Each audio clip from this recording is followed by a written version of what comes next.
sant yàlla.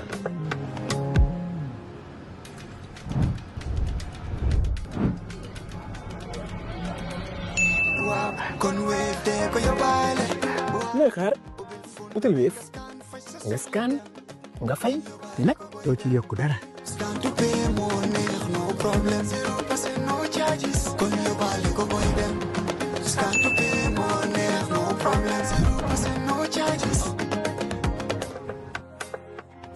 Taal Oil, the company, have filling stations across the country, and our rates are relatively cheaper than anyone else across the country. Taal Oil is the biggest producer and distributor of cement in the country with the most competitive prices in the market. If you're an entrepreneur and your business is not yet registered, if you're looking to grow your registered business, or you're an accomplished professional, our Elevate program supports you with access to finance, access to markets, access to capacity building. Sign up now or refer a friend at ecobank.com/elevate. Elevate by EcoBank. A better way, a better Africa. Our guest this morning is human rights lawyer Salieu Taal, former president of the Gambia Bar Association. The Gambia Bar Association is in the news currently. Sal joins us to reflect on the Supreme Court's ruling in the Auditor General case and what it means for democracy, governance, and the separation of powers. He will also share his perspective on the controversy surrounding the appointment of a new Chief Justice and speak about the role of the Bar Association, having served 2 terms. Sal, good to see you again. Good to see you again. Good morning, Peter. I'm going to chastise you on air. Yes. You're from St. Augustine's High School. Absolutely. And you know we never go to appointments late. Rector Sapera, yes. So yes. Why did you come late?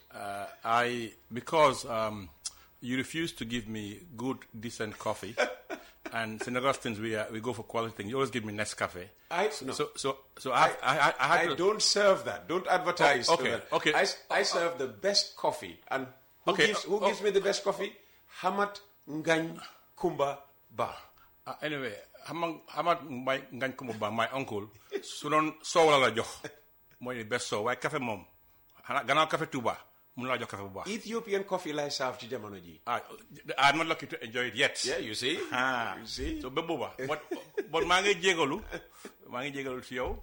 Si sun mbootaay si St. Augustine's yëpp. Ak si ñuy déglu yëpp. Xam nga nit ñëppay juum. Friday nag liñ dee am ci waxtu duy doy. Okay, time is always okay. Time. First of all, let's start with the Auditor General case. Wow. I think you filed what in legal language is called what? Amicus brief? Yeah, we filed amicus briefs. So what motivated the intervention? And what do you think the ruling tells us about the state of our democracy and governance architecture? An amicus is basically, we are filing as a friend of the court. We're neutral, but we just filed on behalf of Gambia Participates and other sort of civil society, just to remind the court of the importance of upholding the principles of the Constitution, respect for rule of law, independence of the judiciary, and that because the ruling is not about an individual, it affects very important principles of law that go to the heart of our democracy. So that was the base, what informed our amicus, and this is not the first time we filed an amicus. And Abdullah Fatih and I were the lawyers working with civil society, and we're happy that. That at least the reliefs that were sought by Mr. Cisse were granted. Okay. I mean, to the extent that the court declared that the decision to basically terminate him is unlawful, that the police acted unlawfully, and also even went further to give him damages. We can go into it in more detail. I think there are mixed feelings about this. About this ruling, and I would not pretend that is a perfect judgment. I would not pretend that there are question marks in the judgment, but I would not hasten to say that it is a landmark judgment. I have my civil society, many of my civil society, or some of my civil society friends, i.e. my brother Madi, is completely disagrees. We've had like extensive exchange. I like Madi. Yes, I love Madi. I love Madi. So, but But sometimes he can be a pain in the neck. Beyond that, I said, look, the good beauty of democracy is we can have divergent views. Similarly, Nyanja disagrees. All my friends disagree with me. And I vehemently disagree with them because I see the glass as half full, not half empty. And I'm also privileged to have actually worked on the case. And I'm also privileged to be a lawyer. Not that I have a monopoly of knowledge, but I think we look at it from different lenses. Here we are. A person was appointed as a minister. He didn't accept the appointment. He came back and said, I don't accept it. And he was removed forcefully by the police. He goes to the court, right? He takes literally the executive to the court in the person of the AG and the police. He goes on the stand and tells the story. The executive have the witnesses in the person of the chief of staff, and I think the chief of staff and also the chief protocol and others. The court looks at the evidence and says that the executive got it wrong. The executive did not follow the constitution. That therefore they should compensate him, right? And clearly stated that the executive cannot act on their whim. They must follow the law like everybody else. Thereby, should it be compensation or reinstatement? Well, first of all, Mr. Cisse did not ask for reinstatement. He didn't. If you look at his prayer, he did not. He did not at all. He did not. Clearly, that's why my good friend Lamin J. Dabo, I will say I'm very happy with what he's doing. He said he's happy. They did not ask for compensation because in his own wisdom and they did not ask for reinstatement. Reinstatement. He said it very clearly. Okay. They didn't ask for it. He said it would have been difficult. I think that clears it. Yes. Well, if the main protagonist was not looking for what everybody says, yes, he did not. Modu Cisse did not ask for reinstatement. This is a fact. That doesn't mean that. So if the court could have given it anyway, yes, absolutely. That's a whole legal argument. Yes. But why would the court give something that a litigant hasn't asked for, and maybe probably doesn't want? Because I think the relationship has really irritably broken down. It's like when you have a marriage that's really broken down and you want to force one party to be in the marriage. It doesn't. Okay. It of course it brings a lot of question marks because also there's an argument that. We are now going to pay $4 million out of public purses. It will not come out of the pocket of the president or the AG. Yeah. It's our taxpayers' money that's going to pay for a bad executive decision. That's the fact. A decision that could have been avoided. We have on record said this, that this is a straightforward slam dunk case, I would say. Absolutely. So on that point, what does this case mean for accountability and the protection of independent institutions like the NAO? It means that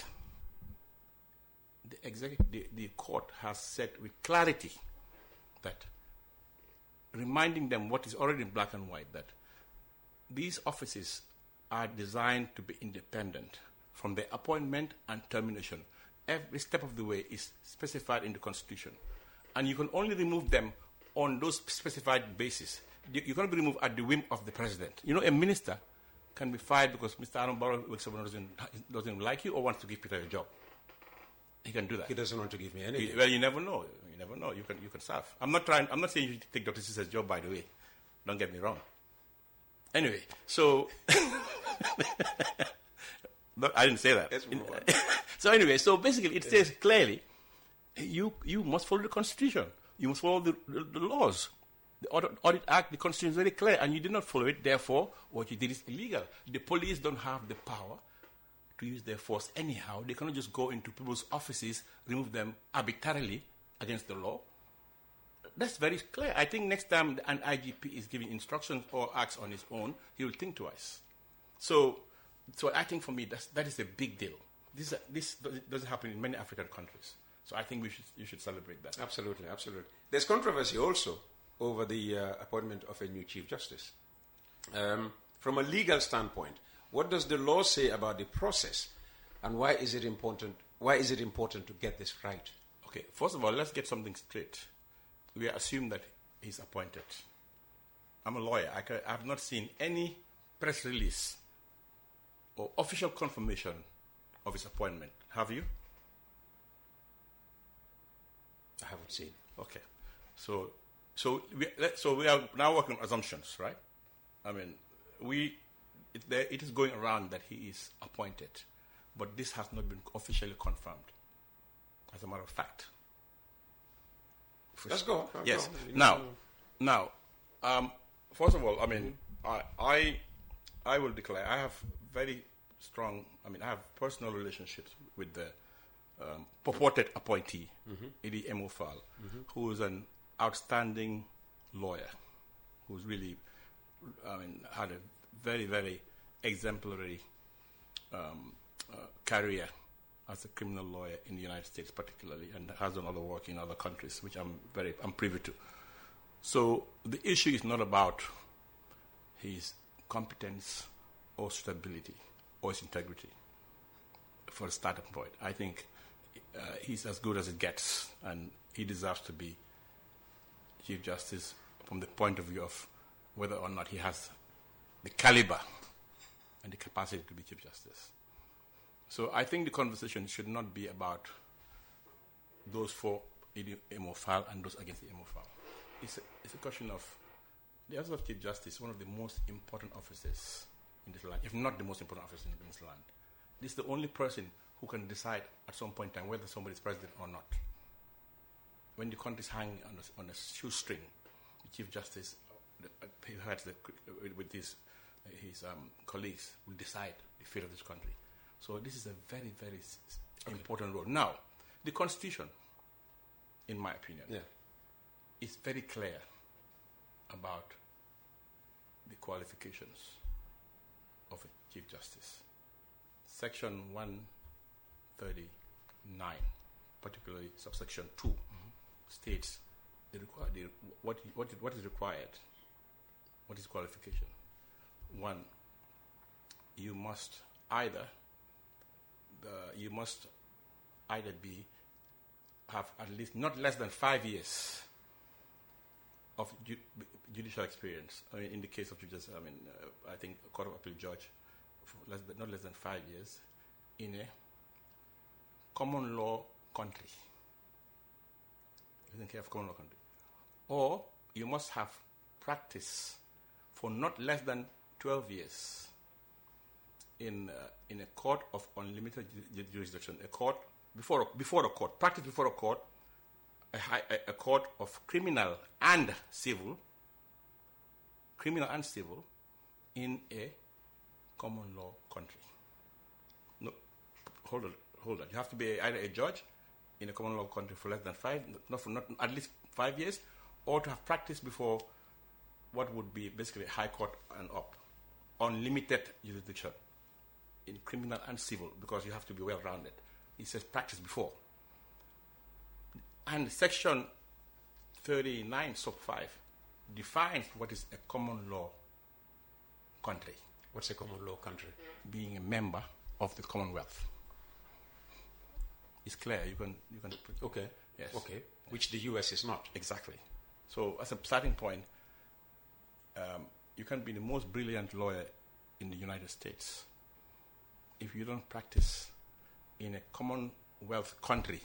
It could be Ghana, it could be Trinidad and Tobago, it could be Bahamas, it could be the UK, it could be Gambia. You have to have been a judge for at least 5 years, or be a litigator. It says before a court, criminal and civil, so that you have both of 12 years. So the issue of whether the Mr. Fall qualifies or not for the purpose of the Constitution is a question of fact, not law. The law is settled. I cannot sit here and tell you I can answer that question, because there's a process ongoing, and I don't want to prejudice the process. I would love to believe that those who... Tell us about that process. What's the process that has to be, observed in the appointment of a CJ? Unfortunately, I think, first of all, we have a very simple process. It just says that the president appoints the Chief Justice in consultation with the Judicial Service Commission. The actual process is not laid out. It just says in consultation with. what is consultation is not defined. So that's a fact. Yes, these are some of the gaps that we try to address in the rejected constitution. So anyway, that's another story. So it means that, let's say, ordinarily this will originate from the Attorney General, who's the legal advisor of the President. Obviously, Attorney General would... But surely Dowda should know what a common law country is, that the United States does not qualify. I leave my friend Dowda to answer. You can invite him. He can answer that. But the common law country, because for our purpose, common law country has general meaning, right? Because the U.S. has some common law jurisdiction, for example. It does. It's a mixed. But for our purpose, our constitution, it defines it specifically in our context. For our purpose, it means a Commonwealth country. So I assume that those who are responsible for this, these are luminaries. Including the Attorney General, as DA pointed out, and including the President's chief legal advisor. And including the Chief Justice, who's also the chair of the Judicial Service Commission. So we assume, I presume, and I show deference to the authority of these learned friends, or learned seniors and jurists, that they would avert their mind to what the Constitution says. And I presume that their decision is based on that. But I don't have the facts that they have. So I cannot say Mr. Taal is qualified or not. But I can tell you this is the requirement. So the onus is on them, since there's a lot of talk about this,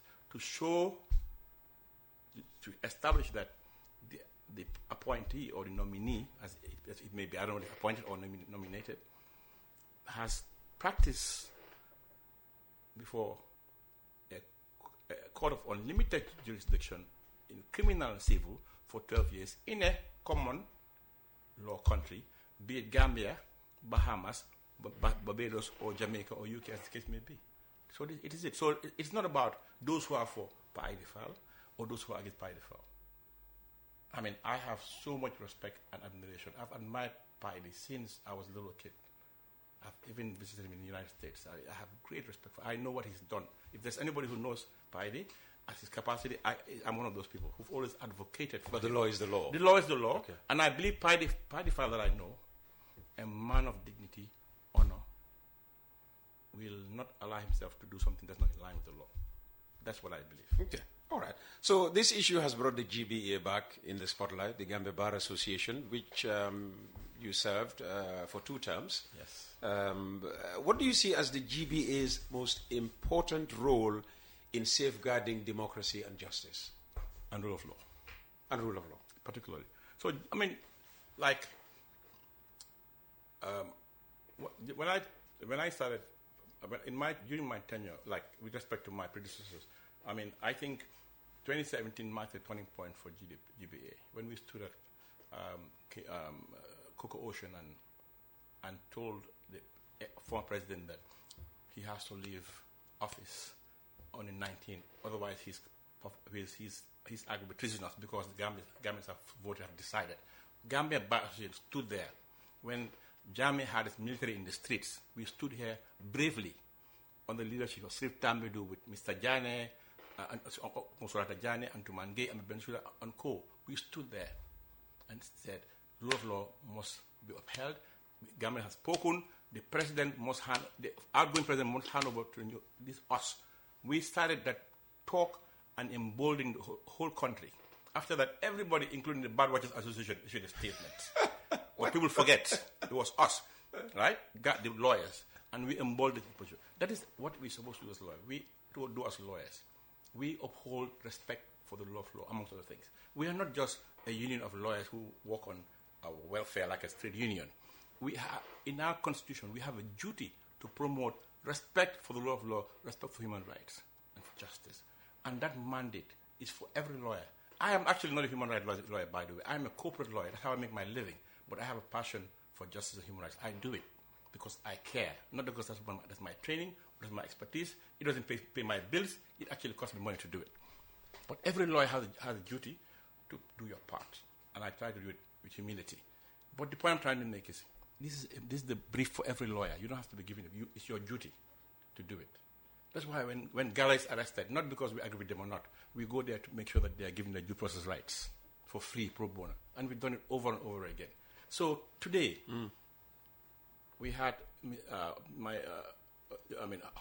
Hassan Babakar Jallow, CJ, Venerable Hassan, has said his tenure is ending on the 1st of August. A new Chief Justice has to come in. This is a very important role. I think, first of all, there should have been better consultations with everybody, with stakeholders. For example, there was no consultation with the bar at all, as a matter of fact.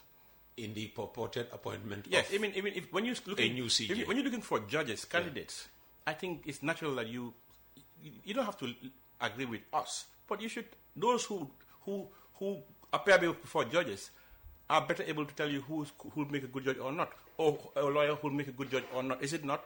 Any judge that applies for an international job in Gambia, and I had the privilege of serving the bar from secretary to date, since 2004, I've been in the bar executive. There's no in this Gambia. I have seen people applying for international jobs of the highest order in this country. They will send us confidential requests for, references. People have applied for Chief Justice roles, Nigerians, Ghanaians, Gambian. Anybody who wants to go to ICJ, ICC, wherever you go, they will write to us first. What do you think about this person's suitability to be at the ICJ? What do you think about this person's suitability to be at the ICC? What do you see the person to be the Chief Justice of BVI? I have written references. And Ms. Bensouda has, and so on, others. So even if our country, our people don't ask us, one day we want to go, they will ask us, because there's no better judge of who can be a good judge or not than lawyers. It's a fact. So, but the law, the Attorney General and the President are not obliged to consult us, but it makes good sense to consult us, because some of these things a lot could have avoided, but that's water under the bridge. Now, the JSC, of course, they are consulted. I don't know what transpired there, and they advise. The President is not obliged to take the advice of the JSC, by the way. The JSC, there's a member of the bar who is appointed by the AG, by the way, not by us. The AG can choose any member of the bar to appoint the person at the JSC. So in one sense, you can say he's representing us. But in other sense, we have no power to appoint that person. The AG can say, in the bar, I like Salieu Taal, it's going to be Salieu Taal. The bar can say, we like Ablai Fati. He can say, I don't like Ablai Fati. I'm going to take Hawa Sabari. Absolute discretion. These are facts. So at the end of the day, we of course, the bar got information that Mr. Fall is nominated or appointed. I'm not sure, because I'm not a member of the executive.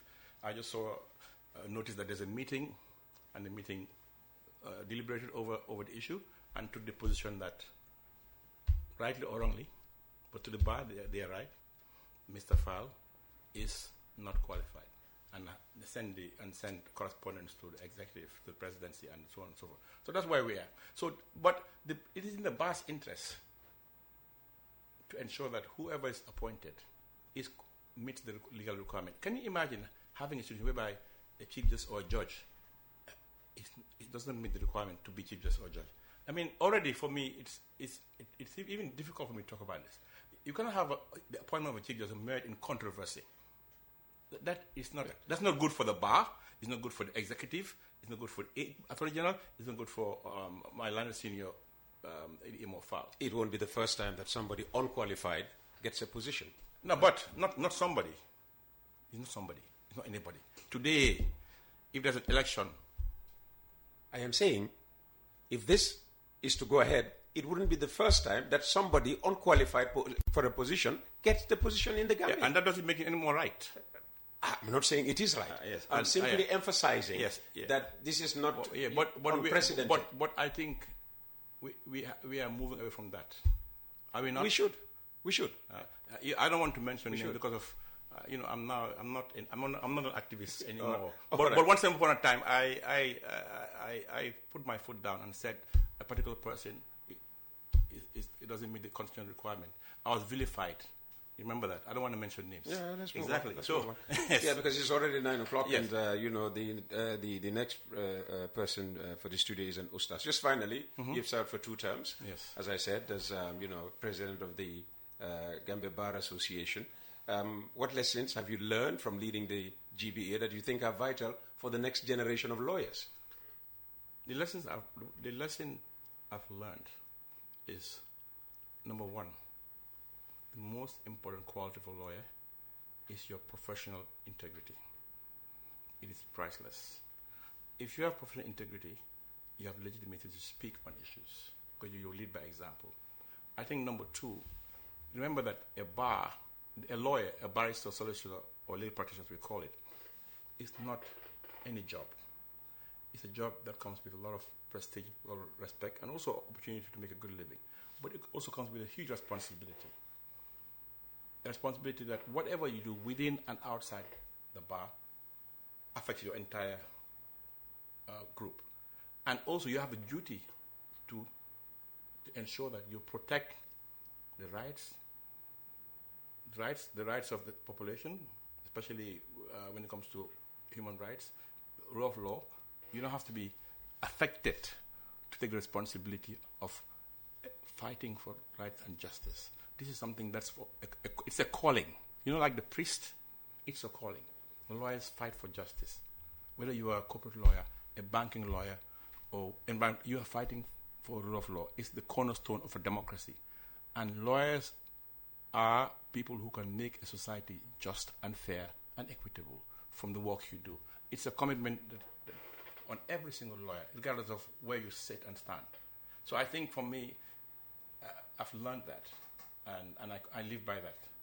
And thirdly, I think you have to understand that you are part of society. We are Gambians.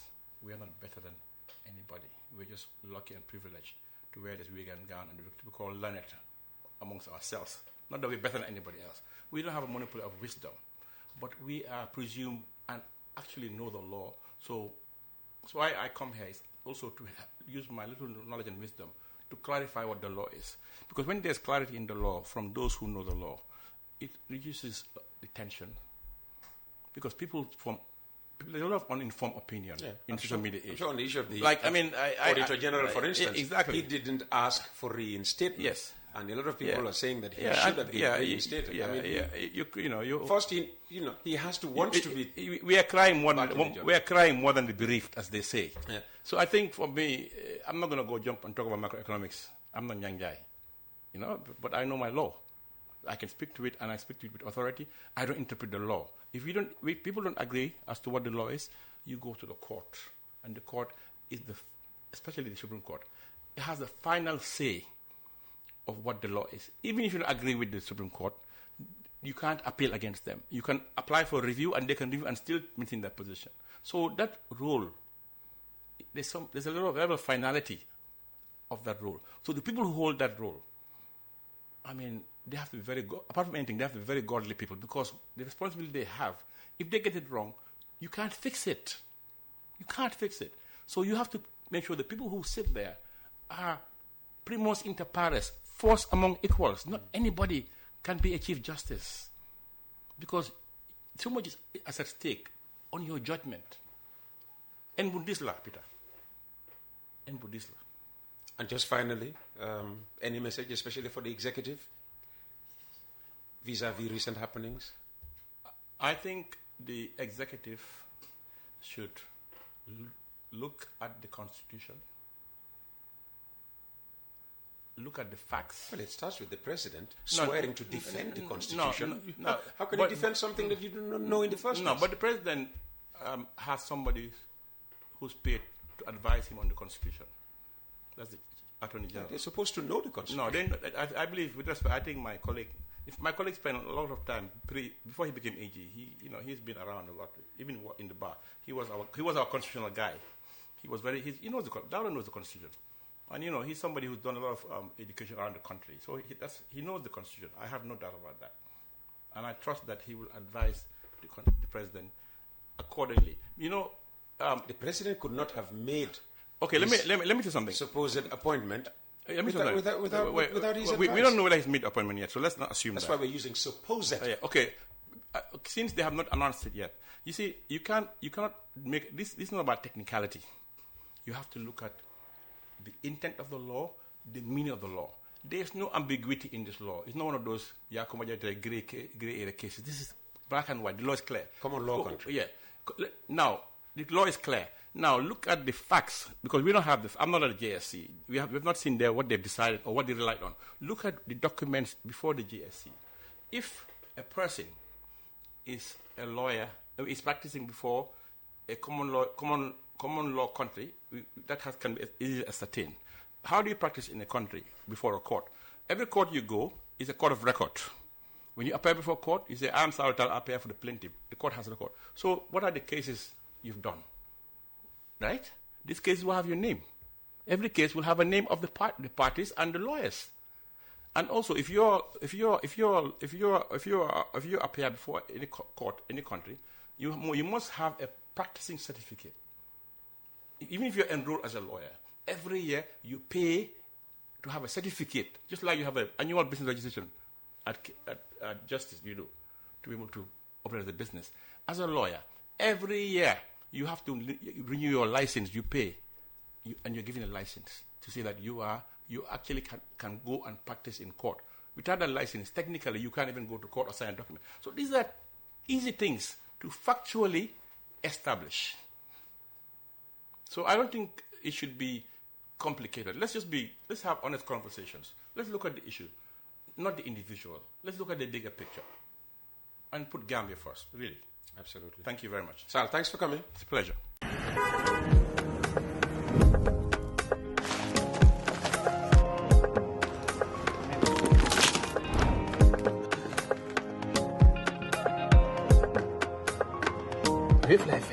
sant yàlla.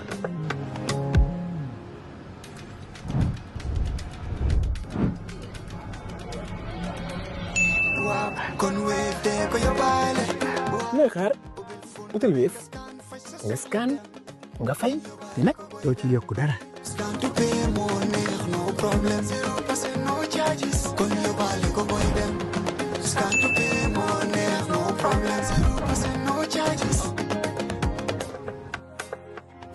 Taal Oil, the company, have filling stations across the country, and our rates are relatively cheaper than anyone else across the country. Taal Oil is the biggest producer and distributor of cement in the country with the most competitive prices in the market. If you're an entrepreneur and your business is not yet registered, if you're looking to grow your registered business, or you're an accomplished professional, our Elevate program supports you with access to finance, access to markets, access to capacity building. Sign up now or refer a friend at ecobank.com/elevate. Elevate by EcoBank. A better way, a better Africa.